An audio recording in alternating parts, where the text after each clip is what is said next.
நவீன முறையில் கருவாடு தயாரிப்பதன் மூலம் அதிக லாபம் கிடைத்து வருவதாக பூம்புகார் பகுதி மீனவர்கள் தெரிவித்துள்ளனர்.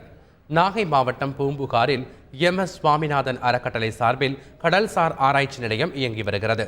இப்பகுதியில் உள்ள பெண்களுக்கு சுகாதாரமான முறையில் கருவாடு தயாரிப்பதற்கு நவீன பயிற்சி அளிக்கப்படுகிறது.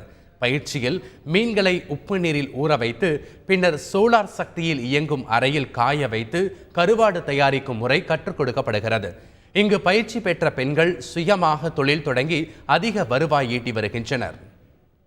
₹100 வரையில் அவங்களுக்கு விலை அதிகமாக கிடைக்கிறதுக்கு ஒரு வாய்ப்பாக இருக்குது. ஸோ இன்றைக்கி காஞ்சிபுரம், கோயம்புத்தூர், சென்னை இல்லை மற்ற ஆந்திராவிலேருந்து கூட ட்ரேடர்ஸ் இங்கே வந்து இந்த பெண்கள்கிட்ட ஹோல்சேலாகவும் வாங்கிட்டு போகிறாங்க.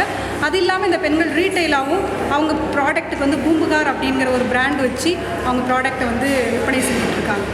மீன்களை நேரடியாக விற்பனை செய்வதால் கிடைக்கும் லாபத்தை விட கருவாடாக விற்பனை செய்யும் போது கிலோவுக்கு ₹100 வரை கூடுதல் லாபம் கிடைப்பதாக பயிற்சி பெற்றவர்கள் தெரிவித்துள்ளனர். கருவாடு தயாரிப்பின் போது கிடைக்கும் கழிவுகளை சேமித்து கம்போஸ்ட் உரமாக மாற்றி செடிகளுக்கு பயன்படுத்துவதாகவும் அவர்கள் கூறியுள்ளனர்.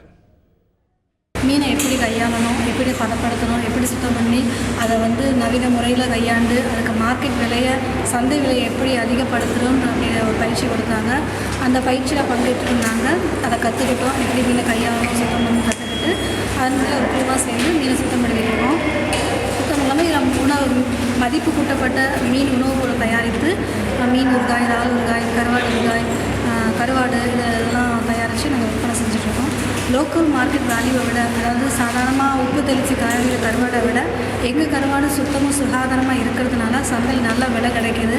ஒரு மீனை எவ்வளோ பக்குவமாக கையாளுறோமோ அதுக்கு தகுந்த அந்த மீன் கெட்டு போகாமல் அதில் உள்ள சத்துக்கள்லாம் இல்லையா அதில் அடங்கியிருக்கும் அப்படின்னு சொன்னாங்க. மீன் இப்போ முன்னாடி இருந்ததை விட இப்போ மீன் கொஞ்சம் கம்மியாக கிடைக்கிது. அந்த மீனை எப்படி நாங்கள் பதப்படுத்தி அதை சுத்தப்படுத்தி கரெக்டாக வச்சுக்கிட்டு கொஞ்சம் சீசன் இல்லாத சமயத்துலேயும் நல்லா வச்சுக்கலாம் அப்படின்ற மாதிரிலாம் ட்ரைனிங் கொடுத்தாங்க.